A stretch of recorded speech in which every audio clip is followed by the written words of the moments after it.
Film की शुरुआत में हमें क्लियर नाम की एक साइकिक दिखाई जाती है। उसके पास ये पावर होती है कि वो किसी के भी दिमाग में घुस सकती थी। उसके पास एक मेल क्लाइंट आता है तो क्लियर अपनी थेरेपी के तौर पर उसकी मेमोरी में चली जाती है। उसकी मेमोरी में वो स्कूल तक पहुंचती है जब वो क्लाइंट छोटा बच्चा था और स्कूल में पढ़ता था। उस बच्चे की किताब दिखाई देती है जिसके अंदर हेल्प लिखा होता है। फिर वो एक टीचर के रूम में पहुंचती है। टीचर ने उस बच्चे को एक पिंजरे में बंद करके रखा हुआ है। क्लियर उसे कहती है कि वो पिंजरे से बाहर निकले और यहाँ से भाग जाए, लेकिन तभी टीचर उसकी तरफ मुड़ा और हमला कर देता है। तब क्लियर उस बच्चे को समझा रही होती है कि उसे यहाँ से बाहर निकलना पड़ेगा, लेकिन तभी क्लियर की बेटी उसको उठा देती है जिससे कि वो बाहर आ गई। क्लियर ये देखकर समझ गई थी कि स्कूल के दौरान उस टीचर ने उसके साथ बहुत बुरा सलूक किया। आज भी उसके दिमाग में कहीं ना कहीं ये बुरी सोच मौजूद है। तभी क्लियर की बेटी, जिसका नाम जॉर्डन है, वो फिर से आई और क्लियर से पूछती है कि आखिर इस क्लाइंट के साथ हुआ क्या था। तो वो उसे सारी बात बताती है। अब अचानक उनके दरवाजे पर कोई दस्तक देता है। जॉर्डन जाकर दरवाजा खोलती है तो वहाँ एक छोटी सी लड़की आई हुई थी जो काफी डरी हुई थी और उसके हाथों पर बहुत सारे जख्मों और जलने के निशान थे। वो लड़की बताती है कि मुझे आपके घर का एड्रेस एक औरत ने दिया था जो मेरी मॉम की दोस्त है, और उसने कहा है कि आप लोग मेरी मदद कर सकते हो, मेरा इलाज कर सकते हो, क्योंकि वो भी कभी आपकी मॉम की मरीज थी। वो बताती है कि मेरी जिंदगी खतरे में है क्योंकि मुझे एक ऐसा खतरनाक ताकतवर क्रिएचर डेमन दिखाई देता है जो किसी और को दिखाई नहीं देता। ये सुनकर जॉर्डन हैरान हो गई और फौरन उसे पूछती है कि अभी वो कहाँ है। बच्ची डर के कहती है कि वह ठीक आपके पीछे खड़ा है। जॉर्डन जल्दी से पीछे मुड़कर देखती है, लेकिन उसे वहाँ कोई भी नजर नहीं आता। तभी क्लियर अपने रूम से बाहर आती है और वो उस क्रिएचर को देख पा रही थी, जिससे वो काफी डर जाती है। इतने में यहाँ बच्ची का बाप आ गया जिसका नाम रेंडल है। वो अपनी बच्ची को यहाँ से ले जाने लगा और कहता है कि उसे किसी भी मदद की कोई जरूरत नहीं है। उनके जाने के बाद जॉर्डन अपनी माँ के पास आई और कहती है कि हमें उस छोटी लड़की की मदद करनी चाहिए, लेकिन क्लियर उसे समझाती है कि वो लोग उसकी मदद नहीं कर सकते क्योंकि जो चीज मैंने देखी है वो क्रिएचर वो बहुत ही ज्यादा पावरफुल और खतरनाक है। जॉर्डन कहती है कि मैं अकेली ही इन्वेस्टिगेशन करूंगी। वो फिर रात को अपने लैपटॉप से उसी औरत का नाम सर्च करने लगती है जिसके बारे में बच्ची ने बताया था कि वो मेरी मॉम की दोस्त है और क्लियर की मरीज भी रह चुकी है, जहां उसे उसका एड्रेस मिल जाता है। तभी यहाँ क्लियर भी आ गई, इसलिए जॉर्डन उसे छुपा लेती है। रात को जॉर्डन जब सो रही थी तब अचानक से उसे अपने बचपन का एक सपना आता है। उसे अलमारी के पास एक सीढ़ी दिखाई दी और जब वो वहाँ जाने लगती है तो उसी वक्त उसकी नींद खुल जाती है। तब उसने देखा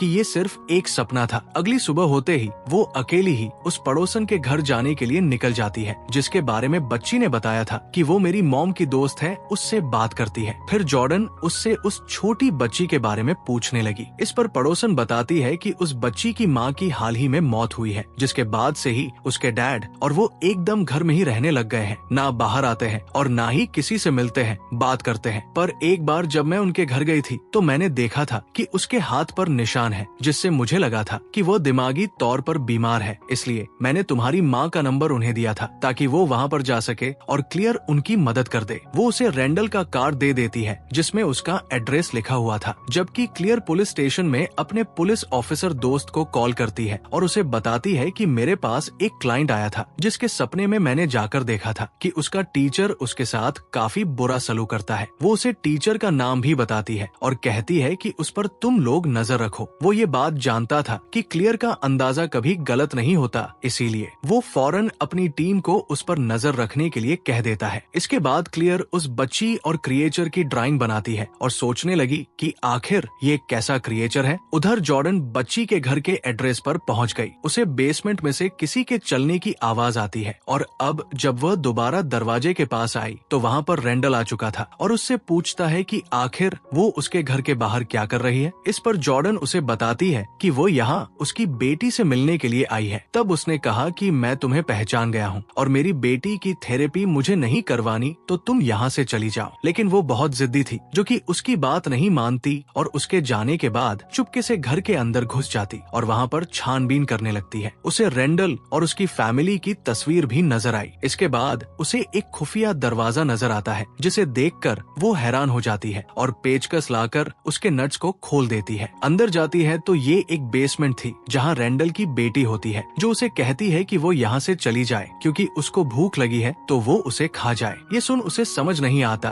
कि आखिर वो क्या कहना चाहती है, मगर अचानक रेंडल पीछे से आकर उस पर अटैक कर देता है, जिससे जॉर्डन वही बेहोश हो जाती है। इधर उसकी माँ उसे फोन कर रही थी, लेकिन वो कॉल नहीं उठा रही होती। अब अचानक उसके पास पड़ोसन की कॉल आई, जो उसे बता देती है कि उसकी बेटी कुछ देर पहले उससे मिलने के लिए आई थी और अब वो रेंडल के घर गई है उसकी बेटी को देखने के लिए। ये सुनकर क्लियर हैरान हो गई और उसे कहती है कि मैं फौरन वहाँ पर आ रही हूँ, तो तुम मुझे रेंडल के घर पर फौरन लेकर जाओ। उधर जॉर्डन की जब आंखें खुलती है तो वो खुद को बंधा हुआ पाती है। फिर वो अपने साइड में एक लेडी को देखती है जो पूरी तरह जली हुई है। ये देखकर वो हैरान हो जाती है और तभी रेंडल वहाँ पर आता है, जो उससे उसके फोन का पासवर्ड पूछता है। तब वो कहती है कि मुझे यहाँ से जाने दो, क्योंकि मैं तुम्हारी बेटी की मदद कर सकती हूँ। इस पर वो जवाब देता है कि नहीं, मेरी बेटी की मदद कोई भी नहीं कर सकता, क्योंकि वो एक ऐसा डेमन है जो हमेशा भूखा रहता है और भूख मिटाने के लिए उसे इंसान चाहिए होते हैं। वो मेरी बेटी से अटैच्ड है, तो कोई भी ऐसा इंसान नहीं है जो उसकी मदद करे और क्रिएचर को वहाँ से निकाल सके। इस पर जॉर्डन कहती है कि मेरी मॉम ने उस क्रिएचर को देखा था और अगर तुम लोग चाहो तो मॉम तुम्हारी मदद कर सकती है। तभी रेंडल अपनी बेटी को बुलाता है और उसे कहने लगा कि क्रिएचर को भूख लगी होगी तो वो उसे कुछ खिला दे। इस पर उसकी बेटी जॉर्डन के पास आई और उसके कंधे पर हाथ रखकर कहती है कि वो अपनी भूख मिटा ले। इसी के साथ क्रिएचर के हाथ बाहर आकर जॉर्डन के बाजू को पकड़ लेते हैं, जिससे उसकी बाजू जलने लगती है और क्रिएचर उसका खून पीने लगा। तभी रेंडल अपनी बेटी को रोक कर कहता है कि बस बस बहुत हुआ, अब तुम यहाँ से जा सकती हो। अब हम रेंडल को देखते हैं, जिसने जॉर्डन का फोन तोड़ दिया था और वो अपनी गाड़ी पर कुछ सेटअप कर रहा था। तभी उसकी बेटी वहाँ पर आती है और वो उसके प्लास को चुरा कर वहाँ से ले गई। फिर जॉर्डन के पास आकर उसे दे देती है। उसने ये भी कहा कि मेरे डैड को मत बताना कि मैंने ऐसा किया है, क्योंकि मैं तुम्हारी मदद करना चाहती हूँ। रेंडल जब देखता है कि उसका प्लास वहाँ से गायब है तो वो समझ जाता है कि मेरी बेटी जरूर उस लड़की की मदद कर रही है, इसीलिए वो फौरन नीचे आने लगता है। लेकिन तब तक जॉर्डन ने वो रस्सी काट दी थी और अपने आप को छुड़ा लिया था। वो उस लेडी को भी छुड़ाती है और उसने अपने साथ ले जाने लगती है, मगर तभी सामने रेंडल आ गया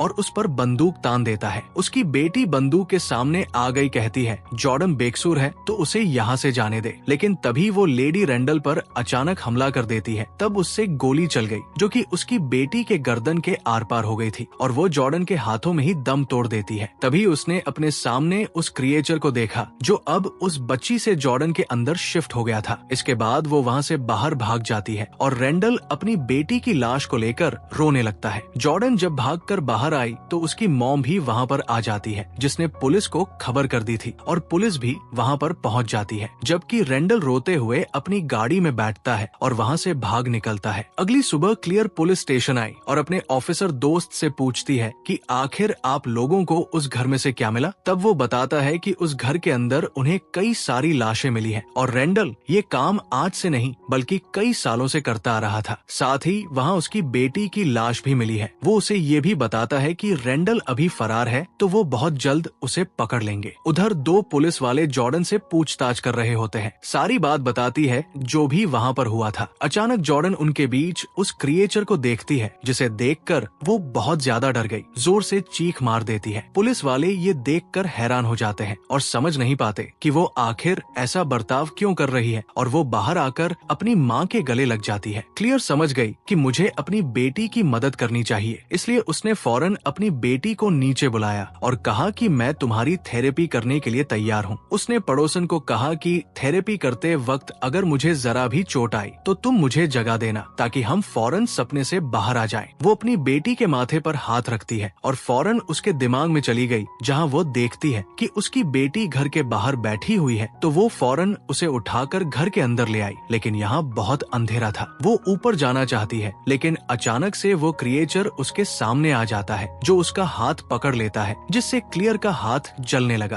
अब पड़ोसन जब ये देखती है कि असली दुनिया में भी क्लियर का हाथ जल रहा है, तो वो उसे थप्पड़ मार देती है, जिससे वो उसके दिमाग से बाहर आ गई। लेकिन ये देखकर क्लियर को अंदाजा हो गया था कि अब वो क्रिएचर उसकी बेटी के अंदर आ चुका है। वो अपनी बेटी को सुला देती है और उसने पड़ोसन से कहा कि तुम यही रुक के मेरी बेटी का ख्याल रखो, क्योंकि मैं किसी जरूरी काम के लिए जा रही हूँ। वो फौरन हॉस्पिटल जाती है जहाँ रेंडल की वाइफ यानी उस बच्ची की मॉम को कभी रखा गया था। इसी हॉस्पिटल में क्लियर का क्लाइंट यानी नर्स भी काम करता था। क्लियर उससे मिलकर बच्ची की मॉम की जानकारी मांगती है, जिसके लिए वो राजी हो गया और बताता है कि जब उसकी मॉम यहाँ मरीज थी तो जो डॉक्टर उसका इलाज कर रहा था, एक दिन ना जाने उसे क्या हुआ, वो बहुत डर गया और यहाँ से भाग निकला। अब क्लियर उस डॉक्टर से मिलने पहुंची और बच्ची की मॉम के बारे में पूछती है। डॉक्टर उसे कहता है कि वो पेशेंट सबसे ज्यादा अजीब थी। उसकी आंखें पूरी तरह सफेद हो गई थी और उसका जिस्म जलने लगा था। फिर मैं उसके पास गया जहाँ उसने मुझे बताया कि वो कुछ अजीब चीजें देख पा रही है जो बहुत भयानक है। तभी अचानक से मेरी कलाई भी जलने लगी, जिससे मैं बहुत डर गया और वहाँ से भाग निकला। डॉक्टर क्लियर को अपना हाथ भी दिखाता है। उधर जॉर्डन को फिर से अपने बचपन का सपना आया। जब वो अपने घर में आगे बढ़ रही थी तो अचानक से क्रिएचर की शाखें उसे पकड़ लेती है, जिससे डरकर उसकी आंख खुल गई। फिर जब वो अपनी माँ को ढूंढने के लिए जाती है तो उसके पीछे उस क्रिएचर को देख पाते हैं जो उसके पीछे पीछे ही लगा हुआ है। जब जॉर्डन आगे बढ़ी तो तभी यहाँ रेंडल आकर उसे अगवा कर लेता है और अपने साथ ले गया। एक बॉक्स में बंद करके सुनसान जंगल में लेकर आ जाता है। वो गड्ढा खोदने लगा उसे अंदर डालने के लिए। जॉर्डन उससे पूछती है कि आखिर वो ऐसा क्यों कर रहा है। तब वो बताता है कि मेरी बेटी से वो क्रिएचर अब तुम्हारे अंदर ट्रांसफर हो गया है। अगर वो भूखा रहेगा तो वो मर जाएगा, इसलिए वो उसे अंदर डाल रहा है ताकि वो किसी को भी जान से ना मार सके और सिर्फ तुम पर फीड कर ले।